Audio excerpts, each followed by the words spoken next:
کہ جب بھی آپ یہ غور کریں اور اس لفظ کو اس طرح پڑھ کے دیکھیں، قوام، اللہ، نگہداشت، حفاظت، کیئر، ضروریات پوری کرنے والا، آپ کا خادم، کہ سید القوم خادمہم، جو قوم کا سردار ہوتا ہے وہ ان کا خادم بھی ہوتا ہے، اتنا کچھ کر کے لانے والا بیچارہ خادم ہی ہے، لیکن عورت نے یہ قدردانی نہیں کی، اور شیطان یہیں سے کامیاب ہوا، کیونکہ اس نے کہا تھا کہ میں فطرت میں تبدیلی کروں گا، ساخت بدل دوں گا ان کی۔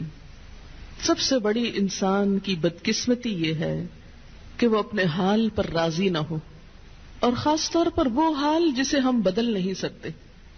اگر ہم اس پر راضی نہیں تو سوائے اپنے آپ کو ٹارچر کرنے کے اور کچھ نہیں کر رہے۔ میں جو کچھ ہوں، جو بھی ہوں، کیا ہوں، کیوں ہوں، اس لیے کہ میرے رب نے مجھے ایسے بنایا ہے۔ کیوں ایسے بنایا؟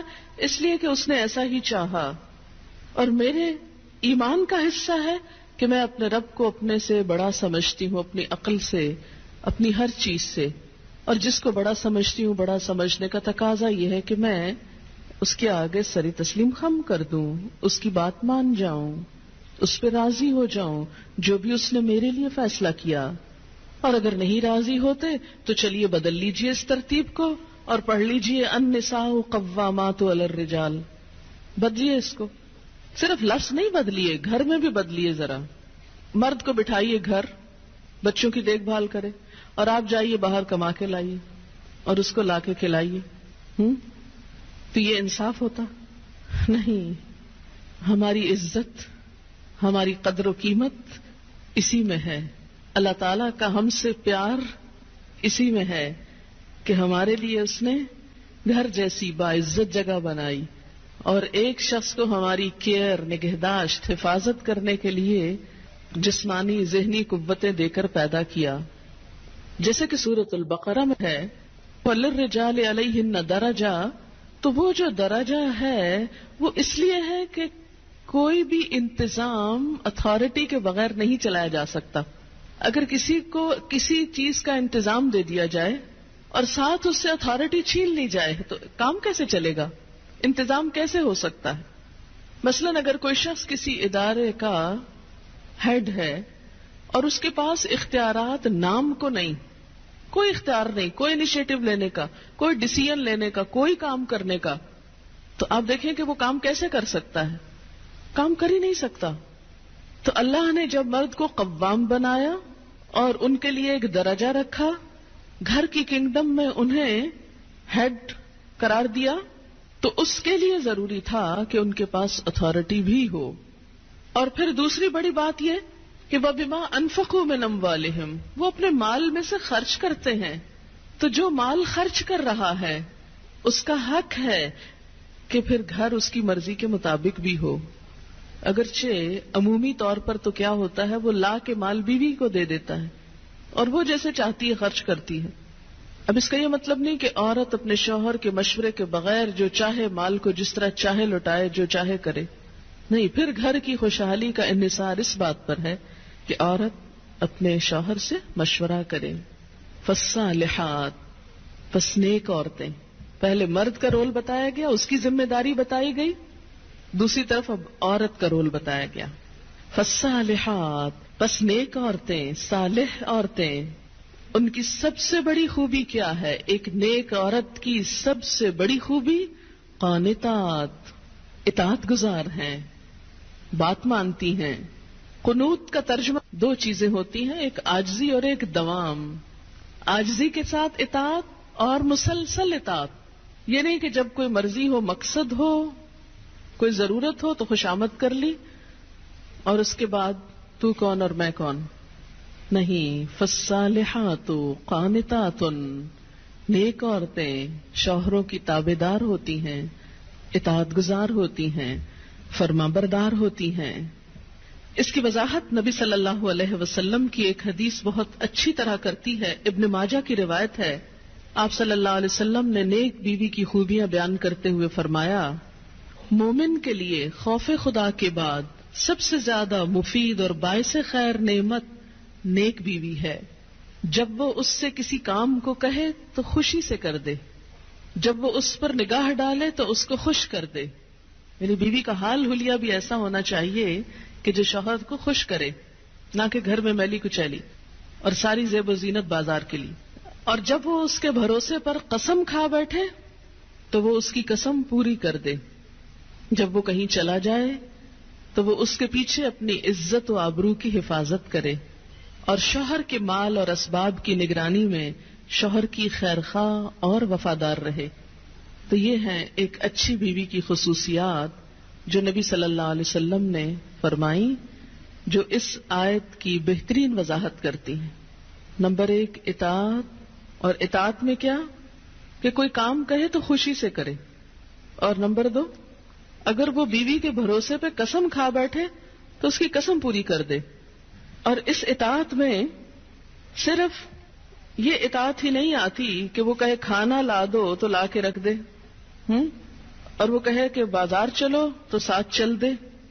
اس اطاعت میں شوہر کی جسمانی ضرورت پوری کرنے کی اطاعت بھی شامل ہے، جسے بعض اوقات بہت سی پڑھی لکھی خواتین اپنے حق میں ایک ظلم سمجھنے لگتی.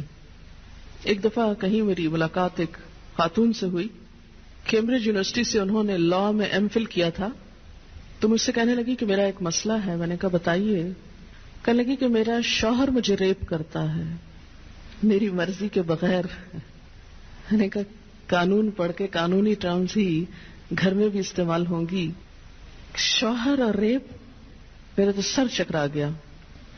یہ بات بہت ڈھکی چھپی ہے لیکن چونکہ دین کا ایک حصہ ہے اس لیے بتانا ضروری ہے. بہت سے گھرانوں میں خرابیاں اور بہت سے گھرانوں میں لڑائیاں اور بدمزاجیوں کی جو روٹ کاز ہے وہ یہاں سے شروع ہوتی ہے، جسے کوئی نہیں کھولتا. نہ کوئی ماں بتاتی ہے، نہ کوئی استاد بتاتا ہے، نہ کوئی اور اچھا مشورہ دیتا ہے کہ اس معاملے میں اللہ نے شوہر کو حق دیا ہے اور عورت پر لازم کیا ہے کہ وہ شوہر کی اطاعت کرے. لیکن جب عورت کا ایک موڈ ہی صرف ریزسٹ کرنے کا بن جائے اور شوہر کو صرف یہ انڈرسٹینڈنگ ہو کہ اس نے تو میری بات ماننی ہی نہیں، تو یہ چیز بہت سی تلخیوں کو جنم دیتی ہے. ایسے میں عورت اور مرد کے مزاج میں چونکہ قدرتی فرق ہے، بعض اوقات شوہر کی جو ڈیمانڈ ہوتی ہے عورت نہیں پوری کر سکتی، یا عورت کا مزاج اس سے مختلف ہے، یا عورت اس کو اپنے لیے ایک مصیبت اور بوجھ سمجھتی ہے، تو بھی اس موقع پر اطاعت کہ اللہ کا حکم ہے، اور اگر میرا دل نہیں بھی چاہ رہا تو میرے رب کی رضا اس میں ہے، مجھے اس سے جزا چاہیے، صرف اپنی مرضی نہیں. آپ دیکھیں کہ جب سے عورت نے اپنے اوپر گھر اور باہر کی دوہری ذمہ داری لی تو اس میں عورت کے لیے اس مقام پر اطاعت شوہر زیادہ مشکل ہو گئی، کیونکہ وہ دن بھر باہر کے کاموں سے اتنی تھکی ہوئی ہے کہ اب وہ اس قابل نہیں کہ شوہر کی بات مان سکے. وہ بے شمار گھر کے علاوہ باہر کی ٹینشنز میں گرفتار ہے. لہذا ایک طرف اپنا گھر خراب کر رہی ہے، چاہے ایک شوہر کو اگر روز نہ ہی سننی پڑے تو اس کی توجہ لازماً باہر جائے گی، وہ کہیں اور دیکھے گا، ذمہ دار کون ہوگا. اور دوسری طرف اللہ تعالیٰ کی ناراضگی بھی، اللہ کی رضا شوہر کی رضا میں ہے اور اللہ کی ناراضگی شوہر کی ناراضگی میں ہے. ہاں یہ الگ بات ہے کہ اگر شوہر ناروا زیادتی کرتا ہے اور بالکل بے رحم ہے یا ایسا کو مطالبہ کرتا ہے کہ جو ناجائز میں آتا ہے، وہ تو نہیں پورا کرنا. جیسے آپ کو بتایا گیا کہ فطری طریقے کے علاوہ کوئی بھی ایسا طریقہ خواہ وہ شوہر اور بیوی کے درمیان ہی کیوں نہ ہو اسے حرام قرار دیا گیا، چاہے وہ عمل قوم لوط سے ملتا ہو یا اورل سیکس ہو، یہ تو ناجائز ہے ہی. لیکن فطرت کے دائرے میں، اور اس میں بنیادی چیز جو باہم کاؤنٹ کرتی ہے وہ باہم ایک دوسرے کے ساتھ کوآپریٹ کرنا ہے، ایک دوسرے کے مزاج کو سمجھنا ہے اور ایک دوسرے کے ساتھ تعاون ہے. لیکن آپ دیکھیں کہ ہمیشہ آئیڈیل صورتحال نہیں ہوا کرتی، ہر شخص اتنا کنسیڈریٹ نہیں ہوتا. لیکن اللہ تعالیٰ نے عورت کو جہاں شوہر کو باہر کی مشقت دی نا، کتنی مشقت ہوتی ہے گرمی میں، دھوپ میں.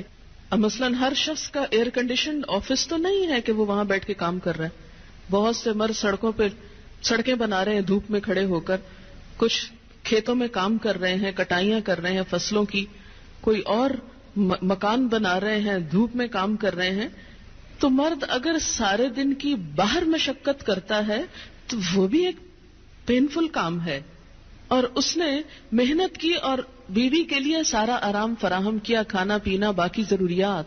اب اگر بیوی کو اس کا مطالبہ پورا کرنے میں تھوڑی تکلیف ہو رہی ہے تو کیا ہوا کہ موڈ نہیں یا دل نہیں مان رہا تو کیا ہوا، نہ صحیح.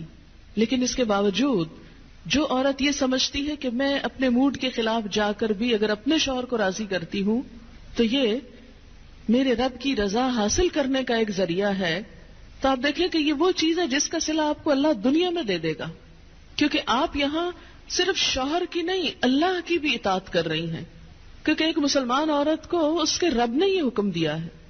اور اس میں وہ حدیث آپ نے سن رکھی ہوگی اور عورتوں کو سنانے میں بڑی مشکل پیش آتی ہے مجھے ہمیشہ، اور عورتیں ایک دم اوفینڈ ہونے لگتی ہیں. لیکن بات یہ ہے کہ چونکہ اللہ کے رسول صلی اللہ علیہ وسلم نے فرمایا ہے اور ہم ان کا نام سن سن کے روتے ہیں محبت میں اور نعتیں سن سن کے جھومتے ہیں، تو یہ حکم بھی آپ کا مان لینا چاہیے اور اس حدیث کو بھی سن لینا چاہیے اتنی ہی خوشی سے جتنی خوشی سے ایک نعت سنتے ہیں. نبی صلی اللہ علیہ وسلم نے فرمایا جب مرد اپنی بیوی کو اپنے بستر پر بلائے اور وہ نہ آئے تو صبح تک فرشتے اس پر لعنت کرتے ہیں. بخاری کی روایت ہے کتاب النکاح. ٹھیک ہے اس میں کہ اگر بیوی بیمار ہے یا اسے کوئی ایسی تکلیف ہے یا کوئی جینون ریزن ہے تو اس میں اللہ تعالیٰ اتنے بے رحم نہیں ہے کہ وہ دیکھ رہے ہیں کہ ایک عورت بخار میں پڑی ہے اور اس کا شوہر اس سے مطالبہ کر رہا ہے اور عورت نے نہیں مانا تو اس پہ لعنت بھجوانی شروع کر دی جائے. نہیں، یہاں ایک نارمل حالات کی بات ہے کہ ایک عام حالات میں ایک عورت اگر اطاعت نہیں کرتی یا بات نہیں مانتی. اور اسی لیے ایک اور حدیث ہے، حضرت ابو ہریرہ کہتے ہیں کہ آپ صلی اللہ علیہ وسلم نے فرمایا اگر عورت کا خاوند اس کے پاس موجود ہو تو وہ اس کی اجازت کے بغیر نفلی روزہ نہ رکھے. تو گویا شوہر کی اطاعت نمبر 1 عام روزمرہ زندگی کے کاموں میں کوآپریشن، اطاعت بمانا کوآپریشن ہے. طوعاً کا مطلب ہوتا ہے خوشی سے کام کرنا. نمبر 2 اس کی خاص ضرورت یا تقاضے کو پورا کرنے میں اطاعت. ہاں، کہاں اطاعت نہیں؟ جب وہ کوئی حرام کام کرنے کو کہے، جب وہ کوئی ناجائز کام کرنے کو کہے، جب وہ اللہ اور اس کے رسول صلی اللہ علیہ وسلم کی مرضی کے خلاف کام کرنے کو کہے. لا طاعت لمخلوق فی معصیت الخالق. مخلوق کی اطاعت جائز نہیں خالق کی نافرمانی میں. اگر اللہ تعالیٰ کسی کام پہ ناراض ہے وہ اطاعت جائز ہے. بہت سی خواتین کو دیکھا ہے جہاں اللہ کی نافرمانی ہو رہی ہے وہاں تو شوہر کی بات بھاگ بھاگ کے مانی جا رہی ہے، اس لیے کہ وہ اپنے نفس کے مطابق ہے نا. آپ سب جانتے ہیں کہاں کہاں. لیکن جہاں شوہر کی اطاعت اللہ کی رضا کے مطابق ہے لیکن ہماری رضا کے خلاف ہے تو پھر ہم وہاں نہیں بات مانتے. تو بسا اوقات ہم بظاہر اللہ کی رضا کا لیبل تو لگاتے ہیں، ہوتی اندر سے اپنے نفس کی اطاعت ہے.